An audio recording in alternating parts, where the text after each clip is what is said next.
সুপ্রিয় দর্শক, আসসালামু আলাইকুম। স্বাগত সবাইকে সবুজ সিলেট নিউজের নিয়মিত আয়োজন সিলেট পরিক্রমায়।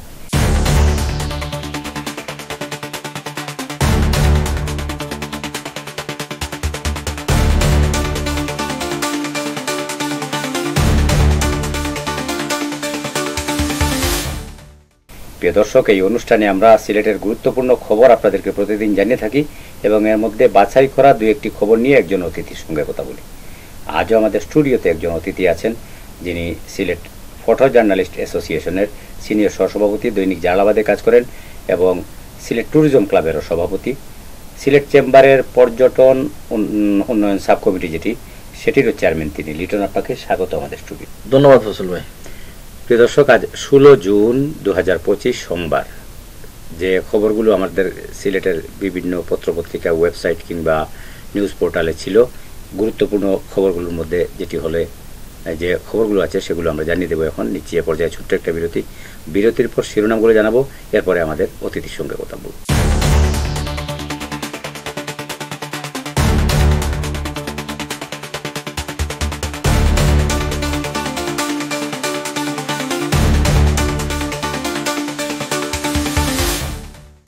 স্বাগত আরেকবার সিলেট পরিক্রমায়। প্রিয় দর্শক, সবুজ সিলেট নিউজের এই নিয়মিত আয়োজনে আমরা এবার জানিয়ে দেব আপনাদেরকে গুরুত্বপূর্ণ খবরগুলো, সিলেটে কি কি ঘটনা, দুর্ঘটনা কিংবা গুরুত্বপূর্ণ খবর আজ আছে।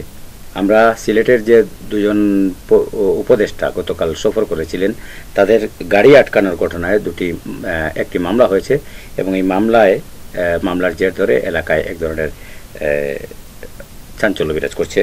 প্রিয় দর্শক, হবিগঞ্জে চলন্ত বাসে কলেজ ছাত্রীকে নির্যাতন করা হয়েছে। জাফলংয়ে দুই গাড়ি আটকের কথা বলছি, গাড়ি আটকানোর ঘটনায় মামলা হয়েছে এবং আইজিপি, যিনি সুনামগঞ্জে বাড়ি, সাবেক আইজিপি, তাকে আদালতে ট্রাইব্যুনালে তোলা হয়েছে, ট্রাইব্যুনালে নেওয়া হয়েছে।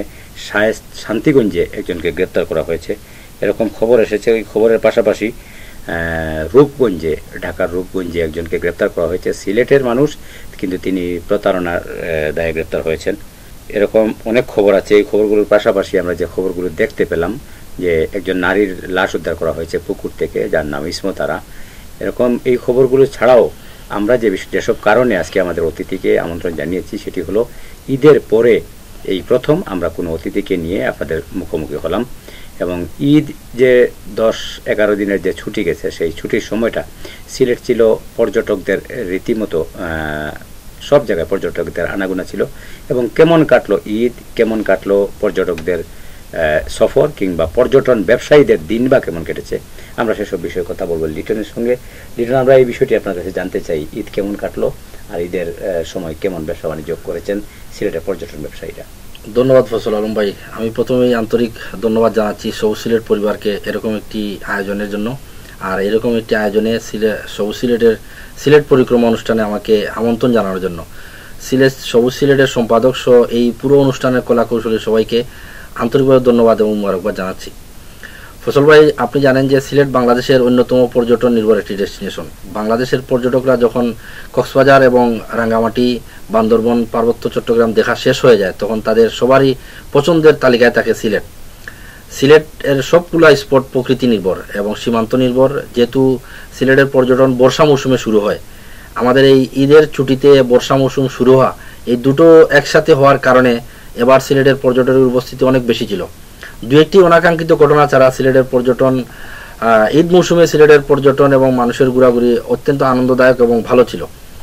একটি ঘটনা যেটি আপনি জানেন হয়তো, উৎমাছড়াতে একজন স্থানীয় এলাকার বাসিন্দারা পর্যটকদের যেতে নিরুৎসাহিত করেছেন।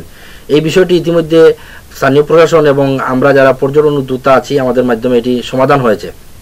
আর আরেকটি বিষয় হচ্ছে, জাফলংয়ে ঈদের তৃতীয় দিন একজন পর্যটকের উপর চোরাকারবারির হামলা চালিয়েছিল, সেটিও স্থানীয় প্রশাসন অত্যন্ত শক্তভাবে সেটি সমাধান করেছে। আর আরেকটি বিষয় হচ্ছে, বাংলাদেশের পর্যটনের মৌসুমটা শুরু হয় সাধারণত ছুটিতে, যেমন ডিসেম্বরে, আর সিলেটের পর্যটন মৌসুমটা শুরু হয় বর্ষাকালে। এটি বাংলাদেশের ওয়েদারের একটি অন্যতম একটি বড় বিষয়। সারা বছর সিলেটে পর্যটকদের উপস্থিতি ব্যাপক থাকে, আর বর্ষাকালে এখানে পর্যটকদের উপস্থিতি অনেক বেশি থাকে। এবার সিলেটে পর্যটক প্রায় 6 থেকে 7 লক্ষ পর্যটক এসেছিল এবং আমরা আশা করছি প্রায় 100 কোটি টাকার ব্যবসা হয়েছে। প্রতিবারের মতো সিলেটে যে পর্যটকদের উপস্থিতি থাকে সেটি তার চেয়ে একটু বেশি ছিল না, তারপরও আমরা গত কয়েক বছর বন্যা, করোনা এবং নানান প্রাকৃতিক দুর্যোগের কারণে সিলেটে যে ছুটিকালীন সময় যে পর্যটকদের উপস্থিতি থাকে সেটি একদম কম ছিল। এবার পর্যটকদের উপস্থিতি আলহামদুলিল্লাহ অনেক বেশি ছিল, পর্যটকরা স্বাচ্ছন্দ্যে সিলেট ভ্রমণ করে গেছেন। ধন্যবাদ আপনাকে। আমরা আরেকটি বিষয়, আমরা যখন আপনাকে পেলাম, আপনি তো সিলেটের চেম্বারের পর্যটন উন্নয়ন সাব কমিটির চেয়ারম্যান, বা পর্যটনের সব কিছুতেই আপনি এটা সম্পৃক্ততা আছে। পর্যটন নিয়ে বারবার সেমিনার হয়, সভা হয়, বিভিন্ন ধরনের আলোচনা হয়, কিন্তু এর বাস্তব যে এগুলার প্রতিফলন বা সিদ্ধান্ত হয়, এই ব্যাপারে আপনারা কতটুকু আশাবাদী? আসলে ফজল ভাই, আপনি জানেন সিলেটের সবগুলা পর্যটন স্পট হচ্ছে প্রকৃতি নির্ভর। এইখানে আসলে পর্যটন স্পট অটোমেটিকলি আল্লাহর তৈরি একটি নিয়ামত। এই জায়গাটিতে আসলে এই যে আমরা সভা, সেমিনার এবং সিম্পোজিয়াম করছি, আমরা যখন ছিলাম না তখন থেকে সিলেটের পর্যটন শুরু হয়েছে। আমরা না থাকলেও, এই কাজগুলো না করলেও সিলেটের পর্যটন এগিয়ে যাবে। কিন্তু কথা হচ্ছে এই টোটাল পর্যটনের একটা বিশাল কর্মযজ্ঞকে আমরা যদি একটি মহাপরিকল্পনার মাধ্যমে, একটি সিস্টেমে নিয়ে আসতে পারি, একটি গুড ব্যবস্থাপনার মাধ্যমে নিয়ে আসতে পারি, তাহলে একসময় আমাদের এই যে সিলেটের যে পর্যটন আছে সেটি আর থাকবে না। আপনি জানেন যে সিলেটের পর্যটন ইকো ট্যুরিজম বা পরিবেশ বান্ধব। এইখানের সবগুলা স্পটে আসলে পরিবেশ বান্ধব। এইখানে যদি আমরা পরিবেশের যে স্থায়িত্ব আছে, যা ভার্জিনিটি আছে, এই ভার্জিনিটি আমরা নষ্ট করে ফেলি, তাহলে বাংলাদেশের পর্যটকরা যে কারণে সিলেটে আসে সেই কারণে আর আসবে না। এই টোটাল পর্যটনকে আসলে সমৃদ্ধ করতে হলে এবং একটা গুড ম্যানেজমেন্টে নিয়ে আসতে হলে আমাদেরকে সর্বোপরি এই ট্যুরিজমের সাথে যারা জড়িত, ট্যুরিজমের স্টেক হোল্ডার, সবাইকে নিয়ে একটি মহাপরিকল্পনা গ্রহণ করতে হবে। আমরা ইতিমধ্যে গভর্নমেন্টের পক্ষ থেকে দেখেছি নামকা আসতে কিছু মহাপরিকল্পনা গ্রহণ করা হয়েছে, সেগুলো আসলে পরিকল্পনা খাতাতেই লিপিবদ্ধ, এগুলোর কোনো বাস্তবায়ন হয়নি। আমরা যদি সিলেটের জাফলং, সাদাপাথর এবং বিস্তারান্দি এই তিনটা স্পটকে আমরা আইকন স্পট হিসাবে ধরে নেই, এই স্পটগুলোতে একজন ট্যুরিজম স্বাচ্ছন্দ্যে ভ্রমণ করার জন্য তার যে ফেসিলিটি থাকা দরকার, একটা গুড ব্যবস্থাপনা করা দরকার, সেটি ন্যূনতম কোনো কিছুই নেই। আর আরেকটি বিষয় হচ্ছে ফসল ভাই, আমরা বাংলাদেশের ট্যুরিজমকে নিয়ে যখনই গভর্নমেন্টের পক্ষ থেকে এখানে ডেভেলপের কথা বলা হয়, আমরা অভ্যন্তরীণ পর্যটকদের সুবিধার্থে এই ব্যবস্থাপনাগুলো করে থাকি। একটা সময় সিলেটে প্রচুর সংখ্যক বিদেশি পর্যটকদের আনাগোনা ছিল, কিন্তু গত 5-7 বছর ধরে এখানে বিদেশি পর্যটকদের উপস্থিতি একদম নেই বললেই চলে। এর অন্যতম কারণ হচ্ছে একজন বিদেশি পর্যটকদের জন্য যেরকম ফেসিলিটি থাকা দরকার, যে গুড ম্যানেজমেন্ট আমরা যেটা বলি সেটি থাকা দরকার, সেটি ন্যূনতম নেই। আমরা অভ্যন্তরীণ পর্যটনকে যখনই ঢেলে সাজানোর কথা বলি, তখন এখানে আসলে অভ্যন্তরীণ টুরিস্টদের চাহিদা মেটানোই সম্ভব হয় না। এখানে বিদেশি টুরিস্টদের যে চাহিদা আছে সেটি আমরা, বা তাদের যে ফেসিলিটি দেওয়া দরকার সেটি আমরা করি না, যার কারণে সিলেটে বিদেশি পর্যটকদের উপস্থিতি একদম নেই বললেই চলে। আপনি এই শহরের বাসিন্দা, আপনি জানেন যে সিলেটে আমরা সড়কে গলিতে গলিতে একটা সময় সাদা চামড়ার, যারা আমরা বিদেশি পর্যটক বলতে যেটা বুঝি, সাদা চামড়ার লোকদের আনাগোনা প্রচুর ছিল, কিন্তু এই মুহূর্তে নেই। যার জন্য আমরা এখানে সিলেটের যারা প্রান্তিক জনগোষ্ঠী আছে, প্রশিক্ষিত ট্যুর গাইড আছে যারা দুভাষী হিসাবে কাজ করে, তাদেরকে আমরা ব্যাপক কর্মসংস্থানের পথ থেকে বাধা সৃষ্টি হচ্ছে, এবং আমরা দেশে যদি বিদেশি পর্যটক না আসে, এখানে আর্থসামাজিক উন্নয়ন করা সম্ভব হবে না। ধন্যবাদ লিটন। সত্যিকার অর্থে ট্যুরিজমকে নিয়ে আপনারা যেভাবে ভাবছেন, আমরাও আশা করব প্রশাসন এবং বিভিন্ন সংস্থা একইভাবে সিলেটের ট্যুরিজমকে এগিয়ে নিতে কাজ করবেন। প্রিয় দর্শক, আমরা আরেকটি বিষয়, এখানে আরও দু একটি খবর আছে সিলেটে, যেটি হলো কোলাউড়ায় একজন স্কুল ছাত্রীর মৃত্যু হয়েছিল। সেই ঘটনায় আঞ্জুম নামে একজন স্কুল ছাত্রীকে হত্যা করা হয়েছিল। সে ঘটনায় একজনকে গ্রেপ্তার করা হয়েছে। হবিগঞ্জের একটি পুকুর থেকে একজন নারীর লাশ উদ্ধার করা হয়েছে, যার নাম ইসমতারা। এই খবরের পাশাপাশি সিলেটের দুজন যুবলীগ নেতা রেজা এবং জাকির, এই দুজনকে ঢাকা থেকে গ্রেপ্তার করা হয়েছে। এরকম এই খবরগুলো আছে। এই ফাঁকে আমি যে কথাটি বলবো আপনার সঙ্গে, প্রিয় দর্শক, আপনাদের জন্য আমরা বলি যে পর্যটন কেন্দ্র হোক আর যে কোনো, জাফলংয়ে দুজন উপদেষ্টা গিয়েছিলেন ভিজিট করতে গতকাল, একজন পরিবেশ উপদেষ্টা আর একজন খনিজ সম্পদ উপদেষ্টা। তো এই দুজনের সফরের সময় তাদের গাড়ি আটকানোর ঘটনায় এখন মামলা দায়ের হয়েছে আজকে, এবং এই মামলার বিষয়ে যদি লিটন কিছু বলেন। আসলে ফসল ভাই, বাংলাদেশের সবচেয়ে বেশি পাথর খনি হচ্ছে সিলেটে। আমরা সিলেটের যারা স্থায়ী বাসিন্দা আছি, আমরা মনে করি যে সিলেটের স্থানীয় খনিজ সম্পদ এই স্থানীয়রাই আহরণ করবে। এখানে যারা প্রান্তিক জনগোষ্ঠী আছে, এই পাথরের সাথে জড়িত, তাদের জীবিকা নির্বাহ হবে। কিন্তু আমরা যারা পর্যটক নিয়ে কাজ করি, ট্যুরিজম নিয়ে কাজ করি, আমরা বরাবর বলে আসছিলাম যে পর্যটন স্পট থেকে যাতে কোনো পাথর উত্তোলন করা না হয়। এতে করে সিলেটের যে পর্যটন স্পটের যে ভার্জিনিটি আছে এবং অরিজিনাল সৌন্দর্য আছে সেটি আর থাকবে না। এখানে একজন পর্যটক আসে জাফলংয়ে সাদা পাথরের রাতাগুলে যায়, সে পাথর সহ ঝর্ণা দেখার জন্য। এখানে যদি পাথরই না থাকে তাহলে সে আর সাদা পাথর জাফলং আর বিশ্রাম দিতে যাবে না। কিন্তু আমরা এটাও জানি যে সিলেটের পর্যটন ছাড়াও এখানে পাথর শিল্পের সাথে বিশাল একটি জনগোষ্ঠী জড়িত। এখানে মানুষের রুটি রুজির একটা বিষয় আছে। আমরা দুজন উপদেষ্টা সিলেটে আসার পরে আমরা ধারণা করেছিলাম তারা জাফলং পরিদর্শন করবেন এবং সাদা পাথর পরিদর্শন করবেন। এখানে স্থানীয় যারা পাথর শিল্পের সাথে জড়িত তাদের সমস্যা, সম্ভাবনা এবং করণীয় সম্পর্কে তারা হয়তো সেন্ট্রালে গিয়ে আলোচনা করবেন এবং এটা থেকে হয়তো কোনো একটা সুখবর আসতে যাচ্ছিল। কিন্তু অতি পরিকল্পিতভাবে কিছু মানুষ এই উপদেষ্টাদের জাফলং যাওয়ার পথে পথরোধ করে, তাদেরকে সিনক্রেট করে, এবং যার দরুন এইখানে উপদেষ্টারা আর জাফলংয়ে যাওয়ার পরে সাদা পাথর আর যান নাই, এবং তাৎক্ষণিক তারা একটি প্রতিক্রিয়া ব্যক্ত করেন যে সিলেটের পর্যটন স্পটগুলো থেকে পাথর কুয়ারি থেকে আর পাথর উত্তোলন করতে দেওয়া হবে না।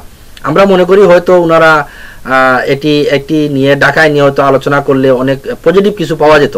তো পরিকল্পিতভাবে সিলেটের যারা পাথর শিল্পের সাথে জড়িত তাদের পেটে লাথি দেওয়া হলো। এবং আরেকটি বিষয় হচ্ছে এই ঘটনায় 150 জনকে আসামি করে 9 জন বা 10 জনের নাম উল্লেখ করে একটি মামলা দায়ের করা হয়েছে।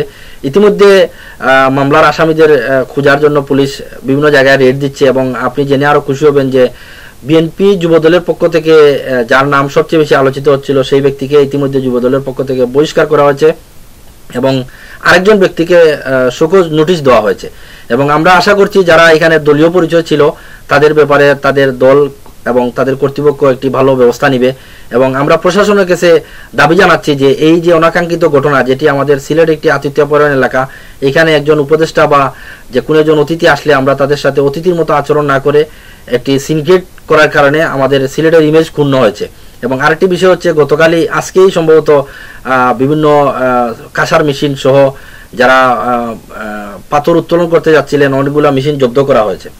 ধন্যবাদ লিটন। আরেকটি বিষয় আপনার সঙ্গে যোগ করতে চাই। মাননীয় পরিবেশ উপদেষ্টা যিনি এসেছিলেন তিনি একটি কথা বলে গেছেন যে পাথর শিল্পের সঙ্গে যে সকল শ্রমিকরা জড়িত জীবন তাদের জীবিকা নির্বাহ করেন সেই শ্রমিকদের জন্য বিকল্প একটা কর্মসংস্থান তৈরি হতে পারে। তারা যে পরিকল্পনা নিয়েছেন ট্যুরিজমকে ঘিরে এবং পাথর জাফলংকে পর্যটনকে ঘিরে যে পরিকল্পনা নিয়েছেন সেটি বাস্তবায়ন হলে তারা বলছেন যে এই পরিমাণ মানুষের সমপরিমাণ মানুষের কর্মসংস্থানের বিকল্প ব্যবস্থা হয়ে যাবে।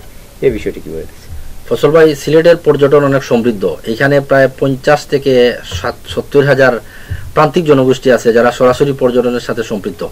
পাথর শিল্পের সাথে প্রচুর শ্রমিক জড়িত আছে, কিন্তু এই মুহূর্তে যদি আমরা দুটোকে কম্পেয়ার করি, পর্যটন পাথর শিল্পর চেয়ে পর্যটন শিল্পে এখন বেশি সংখ্যক লোক জড়িত।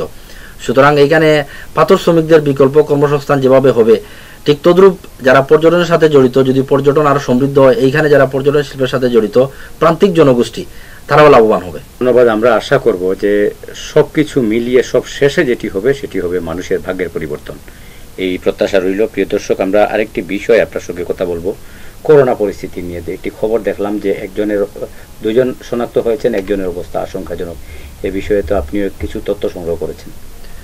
আসলে আমরা করোনাকালীন সময়ে একবার পার হয়ে এসেছি, সুতরাং আমাদের কিছু অভিজ্ঞতা আছে। সেই অভিজ্ঞতার আলোকে গভর্নমেন্ট এই বছর যে জিনিসটি করেছে যে সিটি কর্পোরেশন এবং পৌরসভার স্থানীয় নাগরিকদের নিয়ে একটি সচেতনতামূলক বা করোনাকালীন সময়ে যে সমস্যাগুলো হতে পারে সেগুলো কিভাবে আগাম সতর্কতা সহিত সেগুলো মোকাবেলা করা যায়, সেই পদক্ষেপের অংশ হিসাবে সিলেট সিটি কর্পোরেশনের পক্ষ থেকে আগামী 4 দিন প্রতিটি ওয়ার্ডের 3 জন সচেতন নাগরিকদের নিয়ে একটি দিনব্যাপী কর্মশালা অনুষ্ঠিত হবে, যেটির 17 তারিখ যে কর্মশালাটি হবে সেটিতে আমি উপস্থিত থাকবো ইনশাল্লাহ। এবং আমরা ইতিমধ্যে জেনেছি যে সারা বাংলাদেশে গভর্নমেন্টের বিভিন্ন স্তরে করোনাকালীন সময় কি কি করণীয় আছে সেটি সম্পর্কে আগাম বার্তা দেওয়া হয়েছে। এবং সিলেটে ইতিমধ্যে 2 জন করোনা শনাক্ত হয়েছে, একজন আইসিইউতে আছেন এবং একজনের অবস্থা খুবই খারাপ।